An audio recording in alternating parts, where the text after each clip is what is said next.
guys, and welcome back to my channel. If you're new here, my name is Miranda and I do my nightly devotions with you guys. I also share a few different books here on my channel. The first one that I started was called is called The Story, and I have 2 videos on that out. The second one that I added is called Decoding the Antichrist and the End Times. That one I just started this week, and I will have 2 videos out on it because I loved it that much. And then the next one that I am really excited to start with you guys is Prophecies Concealed Now Revealed by Perry Stone. I've talked about this in my previous videos and the story behind why I'm doing it. This video is in large part for my oldest niece, Autumn. So hi, Autumn. I'm excited to give this video to you. We got this book together probably a year ago at a thrift shop here in town. I've read through a few pages of it. I actually have it dog-eared right here. So I made it to chapter 2 in this book.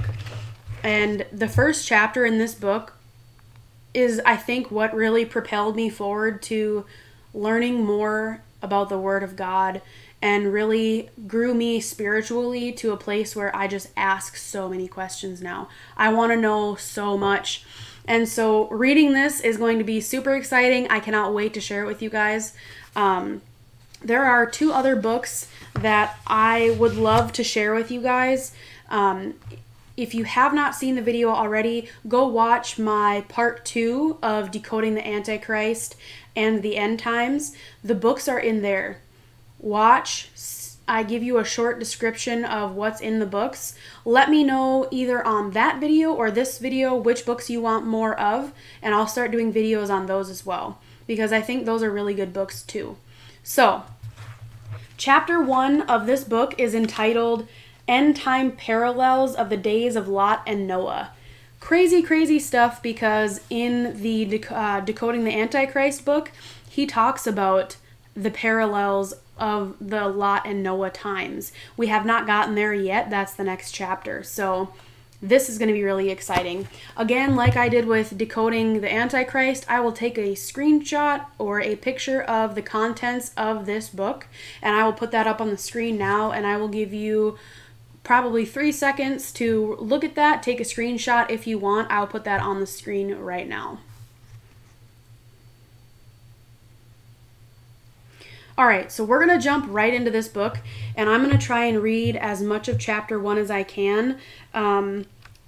It's 22 pages long, so I don't think we will finish this chapter tonight. Otherwise, it's going to be really long. So let's get started here so we can get as much in as we can. So again, the title is End Time Parallels of the Days of Lot and Noah. There were giants in the earth in those days, and also after that, when the sons of God came unto the daughters of men, and they bare children to them. The same became mighty men, which were of old, men of renown. That's Genesis 6:4. One of the greatest mysteries in Scripture is the Genesis narrative that reveals a race of superhuman men called giants that once roamed the planet. There is consensus among numerous scholars that these giants were the offspring of fallen angels who took upon themselves the form of men and lusted after the beautiful women. They engaged in sexual activity and procreated a strange breed of beings on earth that were considered demigods, part human and part divine. These sons of God were angels sent to earth to teach men to follow the Lord, but they became enslaved by the sinful atmosphere sometime after they were sent to earth. Now, on this, my mom told me last night, she's reading a book, I can't remember the name of it, but in Greek mythology, the Minotaurs, the Centaurs, so on and so forth, the half people, half animal things are real, because in this book, it explains how these fallen angels also had sexual relations with animals. I think the book says 200 different species, and these created those half men, half animal beings. It never made sense to me how Greek mythology would just make these things up. I never believed that. I always thought there had to be some sort of root that came from. It had to have been real at some point. And that book explains it. I have not read it myself, but she knew that I felt that way. So as soon as she read it, she came and told me. So if you want some out of that book, let me know, and I will do some videos out of that book as well. One of the two words translated as giants in Genesis 6:4 is Nephilim, from the root nephal, meaning to fall. Perhaps this refers to the fall of the angels responsible for their birth. The New Testament tells us that these fallen angels are now bound in the lower compartment of hell, which in the Greek is Tartarus, the lowest hell, where they await the final judgment. And then it says, see 2 Peter 2:4 and Jude 6. Notice a prophetic parallel. There were fallen ones on the earth prior to Noah's flood, and Paul wrote that prior to the return of Christ, a falling away, defection from the truth, would occur before the man of sin.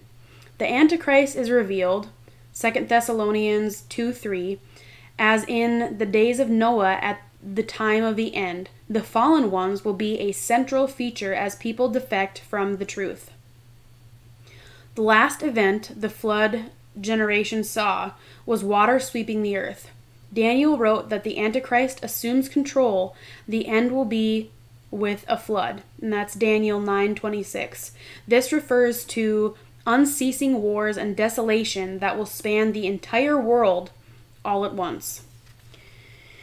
So this section is entitled Modification of Humans. When counting from the creation of Adam to the approximate year of the flood, we come to the year 1656. Moses wrote that there were 10 generations of men from Adam to Noah, and recorded the age of each man when his first son was born. Here are the ages of the fathers when their first sons were born. Seth was 105, Enos was 90, Canaan was 70, oh boy, I'm going to butcher this one. Mahalalel was 65, Jared was 160, Enoch was 65, Methuselah was 187, Lamech was 182, and Noah was 500. We are uncertain how many children were in each individual family, but we know men lived much longer. The longest living pre-flood man, Methuselah, died at 969, and that's in Genesis 5:27. Some scholars and researchers have attempted to estimate the possible number of people that lived on the earth the moment the flood erupted. It is suggested that if each man had an average of 6 children with a lifespan at that time, there could have been as many as 235 million individuals living on the earth. The one unanswerable question is this: how many giants were living on the earth before the flood? Throughout the years, especially in the 1800s, newspapers around the world carried reports that bones of giants were found in caves, excavations, Indian tombs, and so forth. There is evidence that in the early days of man, giants were scattered around the world. There may have been tens of thousands of giants by the time God executed the flood judgment.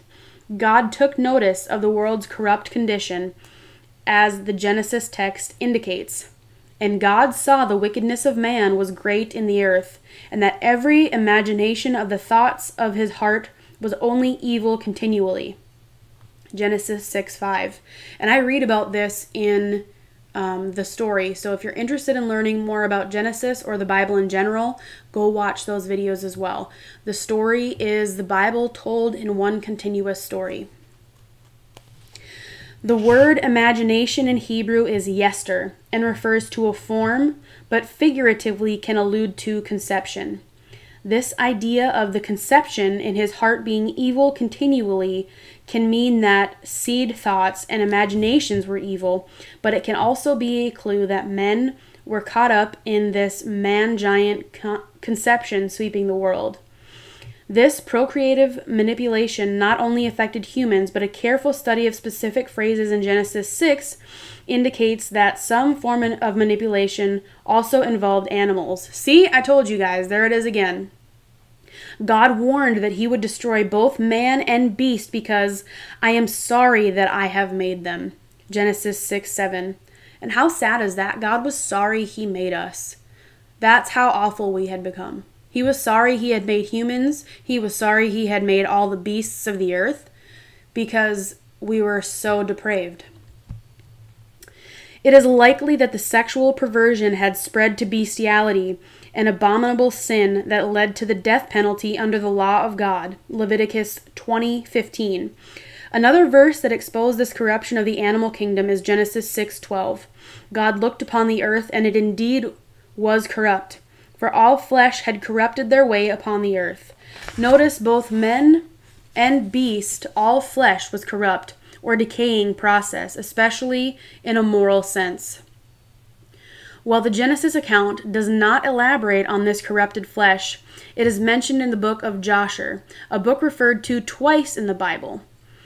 The first one is Joshua 10:13, and the next one is 2 Samuel 1:18. A copy of the book of Joshua was discovered and translated in 1840. The writer, commenting on the flood narrative, gave a hint of the manipulation involving animals. And the sons of men in those days took from the cattle of the earth, the beasts of the field, and the fowls of the air, and taught the mixture of animals of one species with the other, in order wherewith to provoke the Lord. And the Lord saw that the whole earth was corrupt, for all flesh had corrupted its ways upon earth, all men and all animals. Joshua 4:18. In this narrative, we see a prophetic parallel with today's genetic manipulation of DNA. Researchers have used the DNA of both animals and humans as they attempt to clone an exact replica of animals or humans. Scientists have cloned lambs and have been experimenting with human DNA in their efforts to clone a child with a specific eye color, hair color, and gender. They suggest that eventually parents will have the ability to choose the physical appearance of their child through DNA manipulation and genetic modification. Are you joking me? That's the beauty of creating a child. You get to wait those 9 months imagining what your child is going to look like. That's part of the beauty of it, the miracle of it all. And it's God's creation. He gets to choose what your child's going to look like. He creates them. We should not be trying to create and choose our own child. That's sick. That's sick. Many researchers consider this a great scientific breakthrough. Gross. However, it appears to others that humans are attempting to take the place of God. Exactly.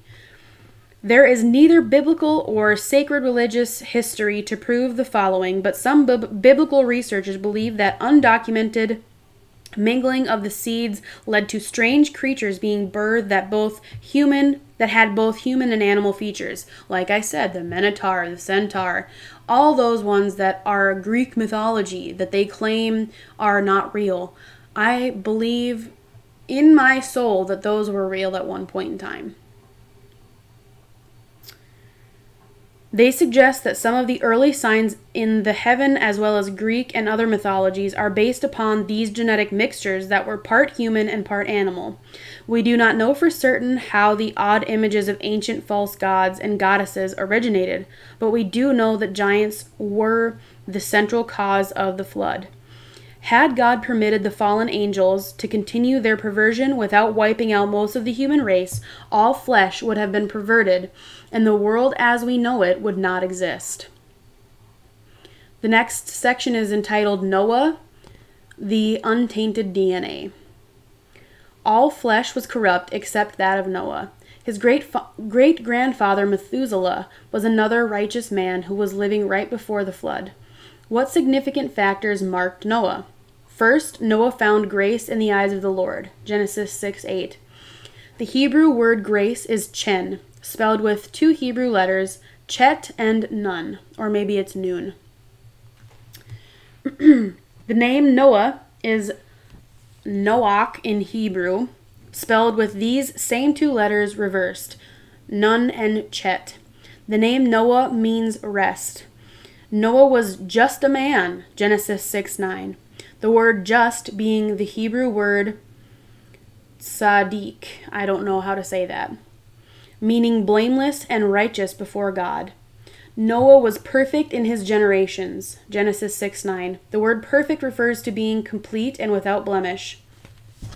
However, in this context, it emphasizes that Noah was undefiled by the corruption surrounding him. This idea of Noah being uncorrupted has much deeper meaning than uncompromising righteousness. The fallen angels, giants, and their offspring had corrupted the bloodline of humanity. Yikes. Not only were their imaginations evil continually, but every person on earth in some form was being perverted, corrupted, and defiled by the wickedness of the fallen angels and giants. Offspring that God predicted would be the seed of Satan. See Genesis 3:15. The Cain lineage was part of the seed of Satan, while Noah emerged from the Seth lineage. Being perfect indicated that Noah's bloodline going back to Adam had not been corrupted by the DNA or seeds of the giants. Imagine God looking over the entire earth and finding only one man who could be selected to save his family from destruction. The origin of idols is the next section. When did idolatry begin? There is no record of idols prior to the flood. The first warning against worshiping false gods was given to Israel after they departed Egypt. History indicates the Egyptians worshipped numerous gods, along with the Babylonians and later the Greeks and Romans. While this explanation of the origin of idolatry may seem too simplistic, there is a belief that the giants and their children, both before and after the flood, became legends, men of renown. See Genesis 6:4. Several early church fathers indicated that both the giants and their children were given names, and centuries later were worshipped as gods. Justin Martyr, from 100 to 165 AD, wrote, God committed the care of men and all things under heaven to angels, whom he appointed over them. But the angels transgressed this appointment, and were captivated by the love of women, and begot children, who were those that are called demons. And besides, they afterwards subdued the human race to themselves, partly by teaching them to offer sacrifices, and incense and libations, of which they stood in need, after they were enslaved by lustful passions. And among them they sowed murders, wars, adulteries, intemperate deeds, and all wickedness. Whence also the poets and mythologists, not knowing that it was the angels and those demons whom had begotten by them, did these things to men, and women, and cities, and nations which they related, ascribed them to God himself, and to the offspring of those who were called brothers, Neptune and Pluto, and to the children again of these of their Neptune and Pluto, and to the children again of these their offspring. For whatever name each of the angels had given himself and his children, by that name they were called them. Again, that's Justin Martyr, book 1, page 190. So that's a little excerpt from a different book. And this goes on to explain that. Early cities were often named after their founders. Cain's first son was named Enoch, and Cain built a city which he called after the name of his son. Genesis 4:17. Sacred Jewish history indicates that even the cities in Canaan, such as Sodom and Gomorrah, Admah and Zeboim, again, I'm probably butchering these, Genesis 14:2, were actually names of the sons of Canaan, who was the youngest son of Ham. Genesis 10:6. In similar fashion, before and after the flood, humanity was so enamored with these large men that they named their idols after the names of the giants and their children. Numerous Roman and Greek gods were connected with the planets and the cosmic heavens. Apollo, who was the son of Jupiter, also known as Zeus. Artemis, the moon goddess. Hera, Jupiter's wife, called the Queen of Heaven. Zeus, god of the sky, lightning and thunder, Ares, the son of Jupiter and Juno, and Poseidon, the brother of Jupiter and Pluto. The ancient people of the Middle East and later Roman-occupied areas were quite familiar with the gods that were actually angels, who came to earth and whose seed birthed the men of renown. They built an elaborate system, a type of genealogical lineage, and attempted to trace back the heavenly visitors as gods over the planets and cosmos. It is possible that fallen angels took upon themselves the names of these planets, and thus the planets were thought to be named after them. This makes sense if we consider that the New Testament indicates there were angels who did not keep their first estate or proper domain, see Jude 6. The angels originally assigned to earth in human form were considered gods to the pre-flood and post-flood generations. While the generation of giants in Noah's day would have perished in the flood, and after the flood, others would have been slain by David and his men, their spiritual influence continued for generations as men carved idols from wood, stone, and clay, gave them names, and considered these lifeless objects deities. Idolatry is about worshiping a false god, and this form of iniquity was common after the flood. After the Tower of Babel, it spread to the nations. I have often wondered how man-made idol of stone or clay could influence a person to build a temple, form a priesthood, and burn incense to that cold, lifeless object. In reality, the ancient worshippers were tapping into the spirit behind the image, as much as the image itself. When we understand that behind these images and names were once actual demigods, just process that for a minute. They were once actual demigods. So they're not Greek mythology. These were real things.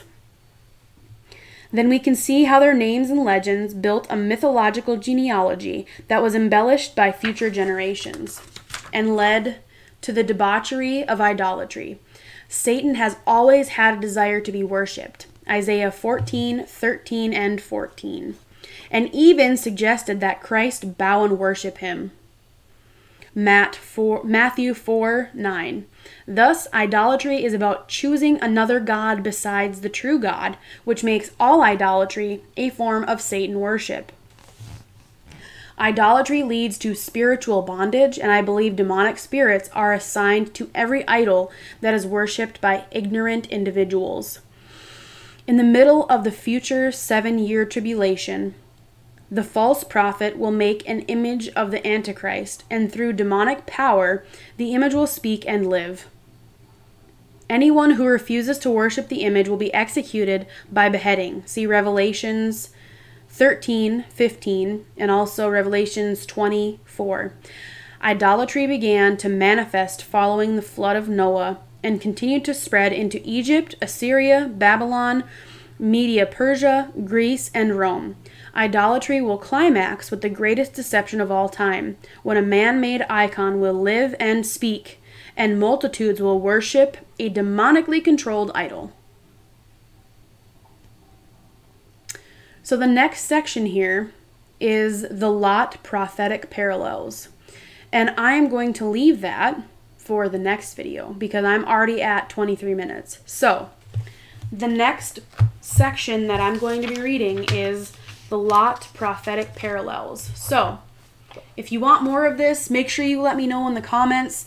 If you have any questions, thoughts, ideas, please leave them down in the comments. I love reading your guys' comments. So thank you again for tuning in. If you're enjoying these videos, give it a thumbs up. If you want to see more of these and you don't want to miss a video, make sure that you subscribe and turn on that notification bell so that you see when they're posted. Thank you for tuning in. I appreciate you being here and letting me read all my books to you and give you my thoughts as I go. We will see you in the next video, and God bless.